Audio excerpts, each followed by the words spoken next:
Hello everyone, welcome to Easy Economics. How are you all doing? I hope you all are doing good. But today I've got for you all February March 2025 0455 variant 12. It's MCQ paper 1.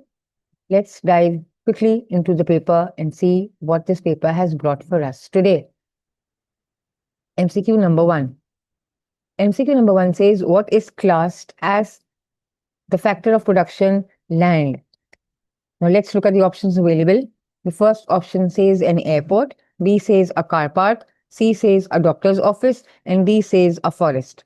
Now, if you look at option A, option B, and option C, they all are man-made resources. However, we know that land refers to a gift of nature that is available for production, and it could be defined as any natural resource that is used in production, right? So, looking at the definition and matching it with the options, the correct option is D. It cannot be A, it cannot be B because they are both are man-made resources. C is referred to as a capital. You could consider it as a building. So it has to be D. So for one, let's shade in the response D. On my right, you can see the MCQ sheet that will be available in the examination, and that for that you have to shade in the correct response for each answer. All right. Let's look at to MCQ number 2. MCQ number 2 says an economics graduate chooses to work in a bank rather than teach economics, which was the next best alternative. Which cost is incurred as a result of this decision?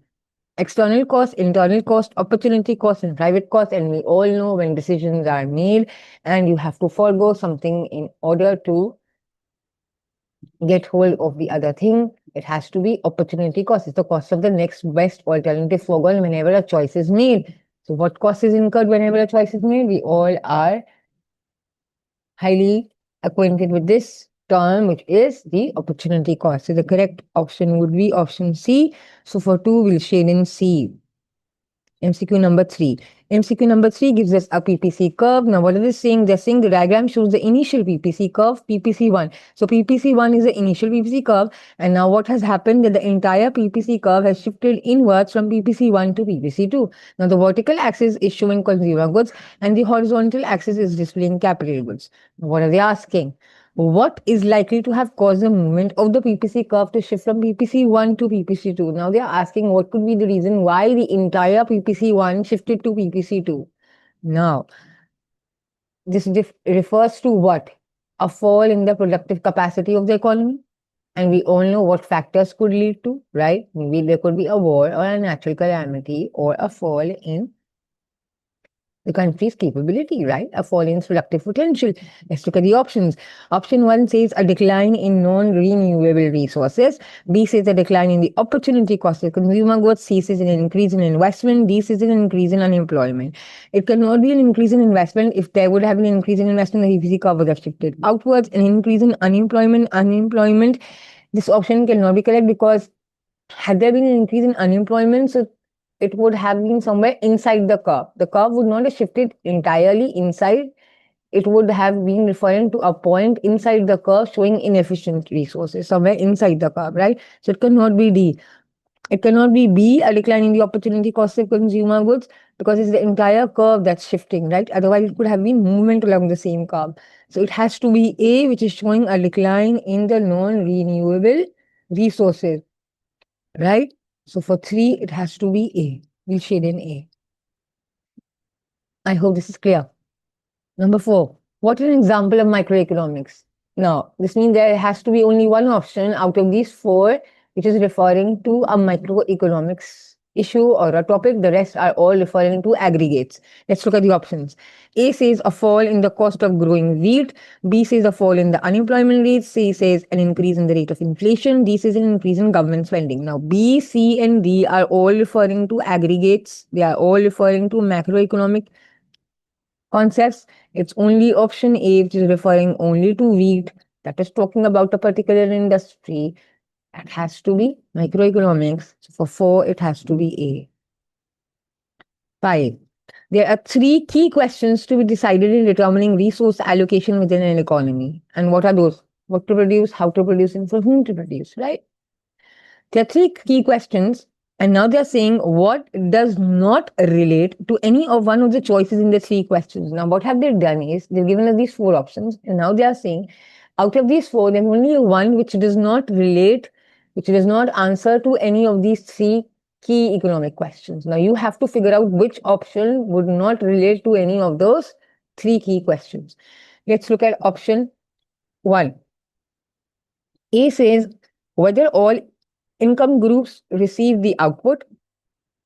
B says whether consumer or industrial goods are produced. C says whether economic goods or free goods are supplied. D says whether labor or capital is used in production.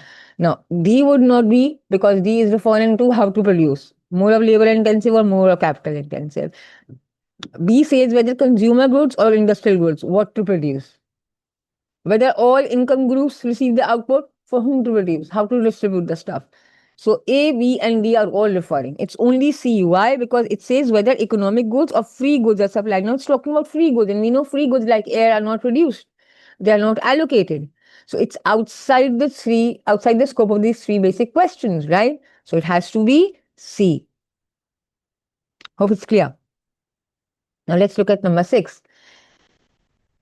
MCQ number 6 shows us the demand and supply curve for a good. It shows that the market is in equilibrium at a point X. Now, at X, the economy was in equilibrium. Now, this was the supply curve S1, and D1 was the demand curve in equilibrium. Now, what has happened? What would be in a new equilibrium position if there was a successful advertising campaign? Now, you tell me if there's an advertising campaign that's successful, what happens? The entire demand curve shifts. So, the demand curve should have shift from D1 to D2, from D1 to D3. Right? So the demand curve has to go. Now what else? And increase in the cost of raw materials. So now the raw materials price is increasing, so the supply has to shift inwards because the cost of production is increasing. So if initially we were at S1, and if the cost of production is increasing, so the supply curve has to shift inwards. And so the supply curve has to move from S1 to S2. So we'll move from S1 to S2, and we'll move from D1 to D3. So if we move from D1 to D3 and from S1 to S2, so the only option available is B. So for 6, we have to shade in B as the correct response. Right? So you have to look at both parts of the equation. You have to cater for the demand, and you also have to look at the changes in the supply curve. Hope it's clear. MCQ number 7. The price elasticity of demand for smartphones is believed to be a negative Q. A manufacturer decides to cut prices by 10%. What will be the effect of the change in price?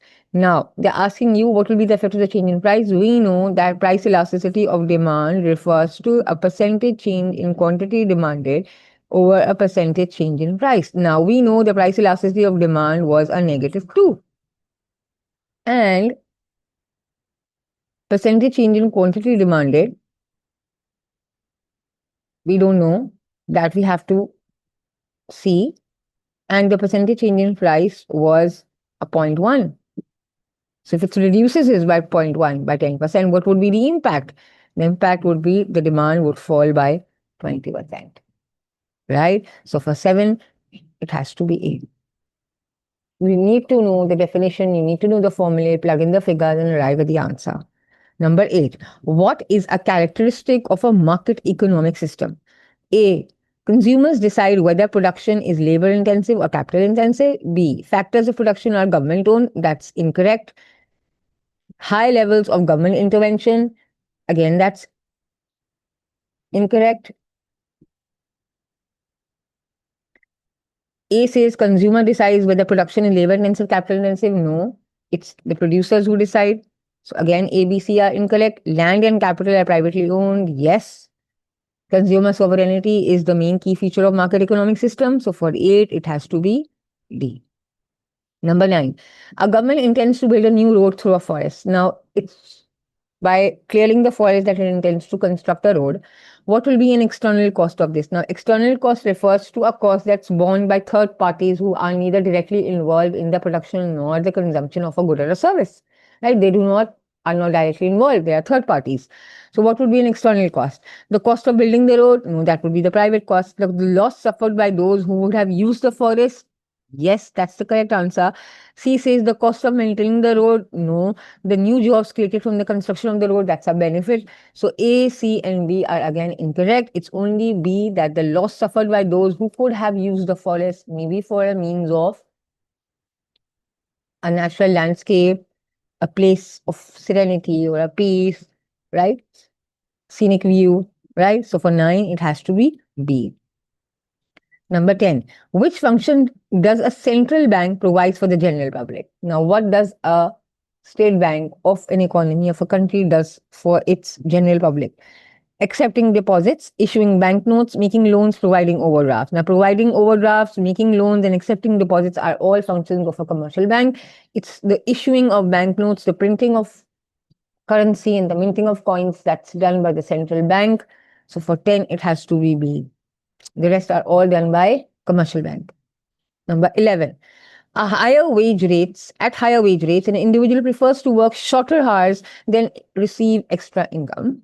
Which curve shows this? Now, what are they saying? They are saying that as the wage rates increase, the individual starts to work for less hours. So, as it's earning more, it will put in less hours. Which curve depicts this scenario? Which curve is portraying this scenario? So, if you look closely at the curve, it's at curve C shows that you see as the wage rate is increasing, you see the curve is shifting inwards, right? So the number of hours, you see it's reducing. Why? Because now it's enjoying a higher wage rate. In the others, you see as the wage rate is increasing, so are the number of hours. You can see this. And in A, it's consistent, right? So at this wage rate, the individual is um, ready to work any hours. So A could not be. B and D are showing that as the wage rate increases, so does the number of hours. But here we want that as the wage rate increases, the work hours should reduce.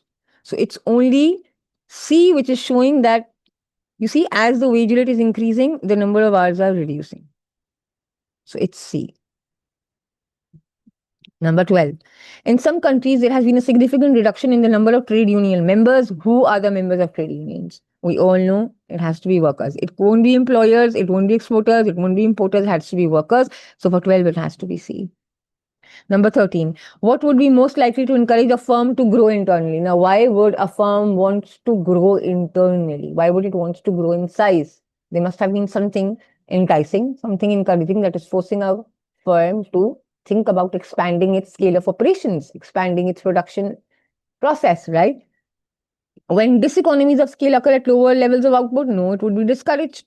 When economies of scale occur at high levels of output, yes, as the firm increases its scale of operations, so does its experiences economies of scale. That means its average cost of production would fall as it increases its production level. So it has to be B. When new firms enter the market and increase competition, when the firm only supplies the local market, no, it would be a monopoly, it would not be encouraged. It cannot be C, it would be discouraging it. So it has to be B is the correct answer. That as it increases its scale of operation, so does it experiences a fall in its average cost and it's inclined to increase its production activity. So for 13, it has to be B. Let's move on to 14. A car wash has 3 workers. Before specialization, each worker washed 5 cars per day. After specialization, 30 cars per day are washed. Now,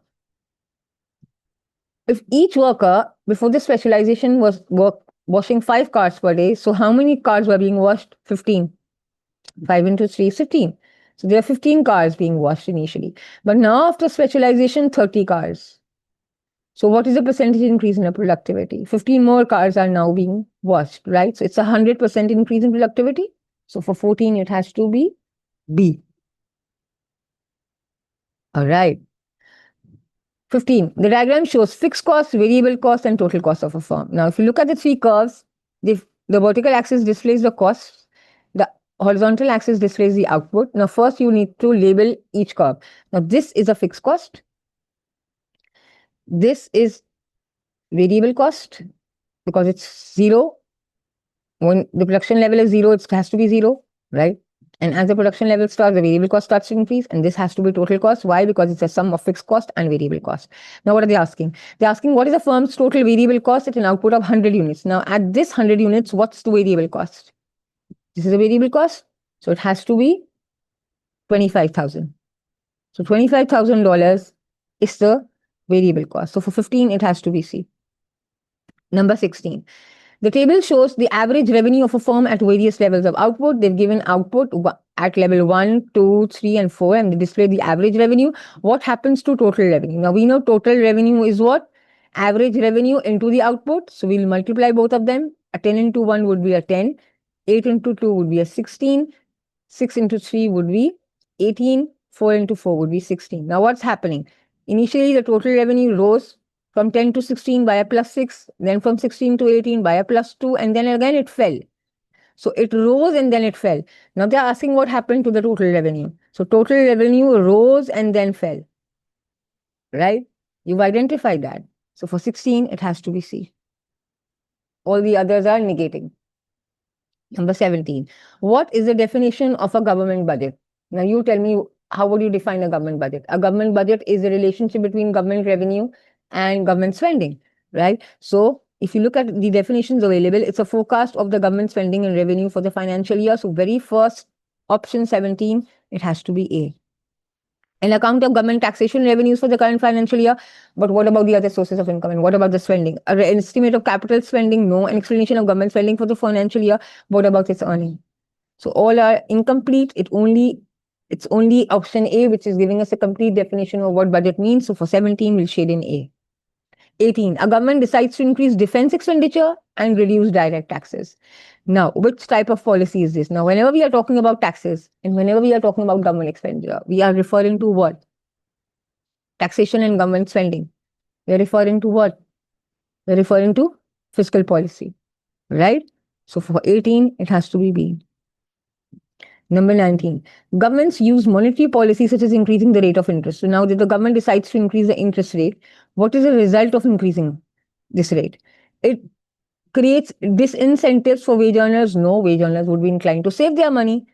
It discourages investment by entrepreneurs. Yes, that's the correct response. Why? Because when interest rates are going to increase, the borrowing is going to get expensive and they would not be encouraged to increase their scale of operation. They would be discouraged, so they would not expand, and as a result, they would not invest. Why? Because now the borrowing is costly. So for 19, it has to be B.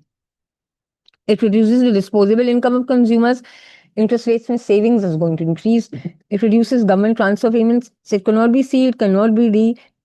The only correct option is B because it's going to discourage the entrepreneurs for expanding their scale of operation. So for 19, we'll shade in B. Let's look at 20.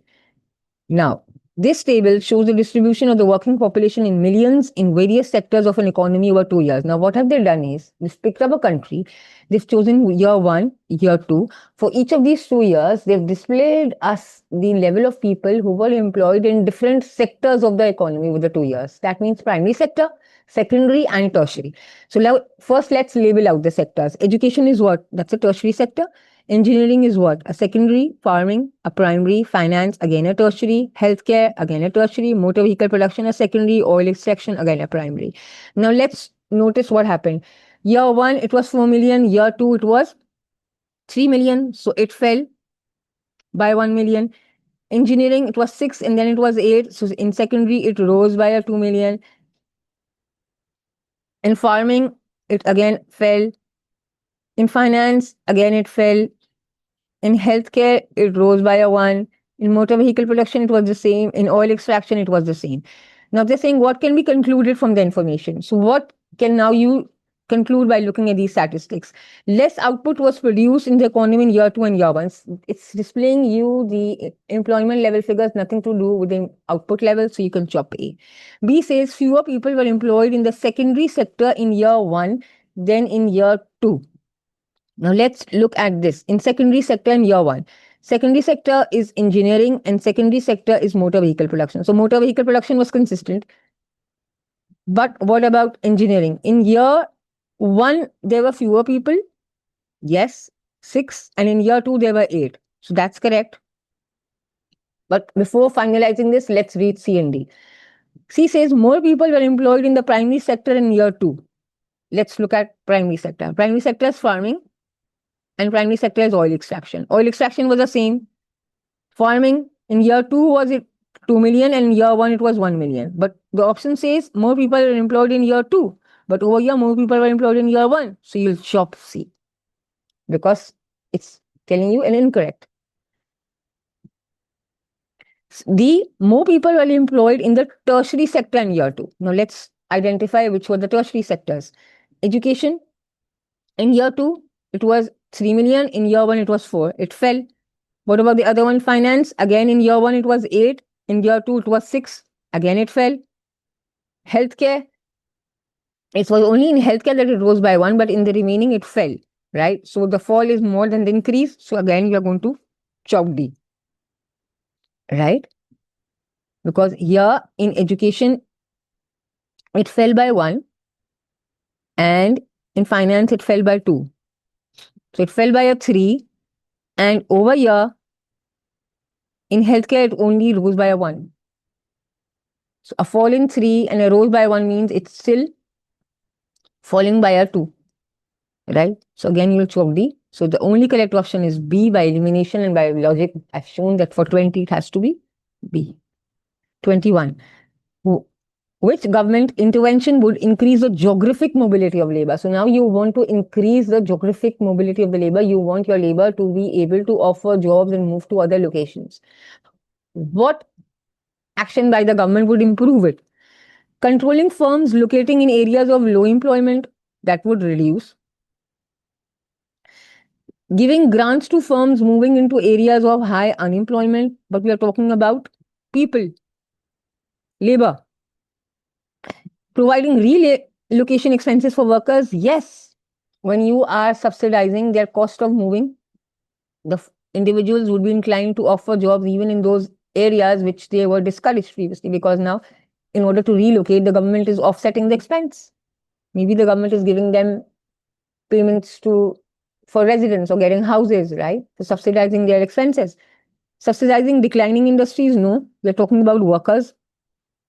So for 21, it has to be C. 22. Which action by employers is most likely to reduce long-term economic growth? So now you are talking about reducing long-term economic growth of employers. By employers, the long-term economic growth is going to fall. Allowing workers time off to attend retraining courses. If you're allowing workers to get retraining courses, the productivity level is going to increase. So economic growth is going to happen but not fall. So you'll chop A. Encouraging workers to work flexibly. Again, it's going to increase their productivity. But here we want the productivity to fall. So you'll chop B. Granting workers regular short breaks. Again, you're going to increase productivity and not reduce them. Replacing skilled workers with semi-skilled workers. Yes, when you are going to hire workers which are less trained and replace them with more of unskilled workers or which do not have those specialized skills, obviously you are going to affect the productivity level and you're going to reduce the economic growth, you're going to reduce the efficiency level. So for 22, it has to be D. All right, let's look at number 23. Number 23 says, the table shows the weights attached to different categories of goods in a consumer price index in 2 years. Now, they have displayed us various categories and they've given us statistics for year 1 and year 2. Now, the total is again 1,000. Now, the best way to solve this MCQ is read the responses. They're saying what can be concluded when comparing year 1 and year 2. Real income spent by the average consumer on motoring increased. Now, the real income spent on motoring increased, that's what option A says. But the weights in CPI do not show the real income changes, right? They just show the relative importance of motoring in consumer spending. They do not show real income changes. So you'll chop A. B says the cost of producing food has fallen. CPI weights are about consumer spending patterns, right? They are showing us the spending patterns of the consumers and not the cost of production. So you'll chop B. C says CPI has not changed over the 2 years. The weights sum up to 1,000 in both the years, but the index itself, the consumer price index, depends on actual prices and not weights. So you chop C. D says the proportion of income spent on clothing has increased. Yes, that's the correct option. Why? Because the weights for clothing, if you look at clothing, initially it was 100, Now it's 200. So the weights show what? The weights for clothing increased from 100 to 200, showing that now a higher proportion of income is being spent by consumers. So for 23, it has to be B. Number 24. Number 24 says it talks about Human Development Index for two countries, country X and country Y. HDI value for country X is 0.9. For country Y, it's 0.45. That's half of that. Now, HDI is what? It's a measure of the standard of living and well-being, right? So it includes what? It includes life expectancy, it includes years of schooling, it includes the GDP per head. Now they're saying what might explain the difference in the HDI values. Now, why do you think country X has a 0.9 value and country Y has a 0.45? Country X has double the inflation rate of country Y. Now, inflation affects prices and it would not affect the HDI value directly. So you'll chop A. B says country X has half the population of Y. Again, it's not going to directly affect the HDI value. C says country X spends more of its real GDP on foreign aid than country Y. If country X is spending more of its real GDP on foreign aid, so it's giving foreign aid. So why would its HDI value be improving? Country D says country X spends more of its real GDP on schooling than country Y. Yes, that's correct. It must have been spending on its years of schooling. That is why it has got an improved figure, right? So for 24, it has to be D. Number 25. Wealthy countries have people who live in relative poverty. So now we are not talking about absolute poverty, we are talking about relative poverty. Now, what are they saying? This means that we are talking about when a person's income is lower than average income in society. What is relative poverty? When a person's income is lower than average income in society. So now they are saying, although it's a wealthy country, but still there are people who live in relative poverty. So what could be the cause? Generous state pensions. If there would have been state pensions, relative poverty would have been less. Progressive taxation. If taxation would have been increasing as the levels of income would have been increasing, the relative poverty would have been less. Subsidized healthcare. If the government would have been giving healthcare facilities, so the poverty would have been less, relative poverty. So A, C, and D are all negating it. It's only the low level of national minimum wage which is negating, and which could be the reason why that, yes, although the country is rich, but still there are people who are earning less than the average income, right? So for 25, it has to be B. Number 26. 26 displays us population pyramids for a country for the year 1950, 2005, and 2050. Now, for 2050, it's a forecast. For 1950 and for 2005, these are the actual statistics. Now, they displayed us the population level for men and women, right? They displayed us the age. Now, they're saying what could be concluded for the diagram. Men outnumber women in each year. So now, if you look at it's the population and not in each year, men are outnumbering them because it's here in the forecast in 2050 shows the women are going to be. So you will chop A. B says people are living longer over the period. Now, yes, that's correct. Why? Because if you look at it in 1950, the average lifespan was hovering around 81, 82. Here, it's almost reaching to 100. Here, again, it's rising. So you see, as the number of years is increasing, as we are moving forward, so is the lifespan. So B is the correct option. C says the population has grown continuously. We do not know about the death figures. The workforce has grown continuously. It's the population statistics they've given. They've not given us statistics for the employment level. So D could not be the option. C could not be the option. It's only B that has to be correct. By elimination, both by concepts, if identified for 26, it has to be B, right? 27. A country has large reserves of oil. It decides to produce a wide range of goods rather than specialize in oil production. So rather than just producing oil, it decides to diversify. So now they are saying what could be the reason? What is not an acceptable reason in support of this decision? That means all three could be a yes, why the government decides to diversify, but what could not be the reason for this diversification? Let's look at the option. Oil is a non-renewable resource that could be exhausted quickly. That's the reason why it's deciding to diversify. But they're saying pick out a reason which could not satisfy this decision. Why it should not do that? You'll chop A. B says producing a wide range of goods increases the benefits from free trade. Yes, that's correct. Why? Because it's once you are, it's when you're specializing, then you are increasing the benefits from free trade because it's giving you a comparative advantage. But diversification is reducing these benefits. If you are diversifying, you are reducing the benefits. Producing a wide range of goods increases the benefits from free trade. No, it's not increases the benefits from free trade. It's specialization which gives you a comparative advantage. So for 27, it has to be B. It cannot be C and D. Why? Because C is relying on countries, makes you vulnerable. The price of oil is volatile. Yes, C and D, A are all logical, and but here they are saying what could not be the reason, right? What could not satisfy it. So for 27, it has to be B. I hope you've understood. 28. The US puts a tariff of 25% on Chinese steel to protect jobs in the US steel industry.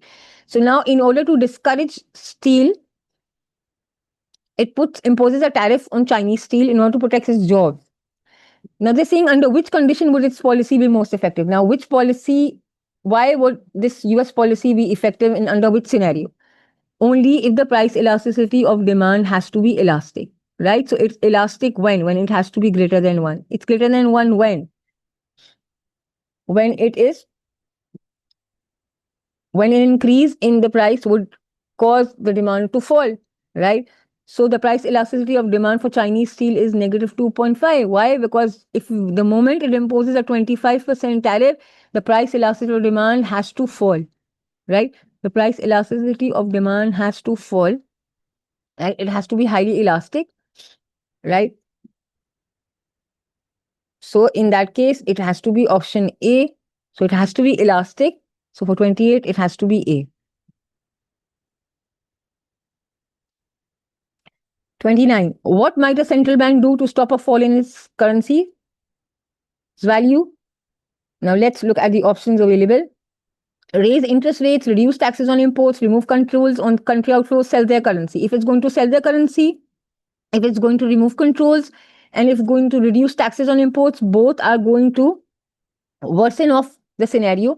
It's only option A when it's going to increase interest rates, is going to attract hot money inflows. So for 29, it has to be A. Then only the demand will increase for its currency, and the currency is going to appreciate. So for 29, it has to be A. 30. A government wishes to reduce the surplus on its current account. Which policy is likely to achieve this? So it's now trying to reduce the current account surplus. It wants to reduce the current account surplus. How would it be possible? Cutting government spending, increasing import duties, devaluing its currency, all are going to improve the scenario, right? But it's only by increasing import quotas. That means when it's going to increase the limit on quantity, when you're going to increase the limit on quantity of imports, you are going to allow more imports. So when more imports are going to be coming in, your current account surplus is going to fall, your imports will rise, and your exports will fall. So the balance of payment surplus will fall. So it's only option C. So for 30, we'll shade in C. I hope you all understood and enjoyed solving this paper with me. Stay tuned, subscribe, happy learning.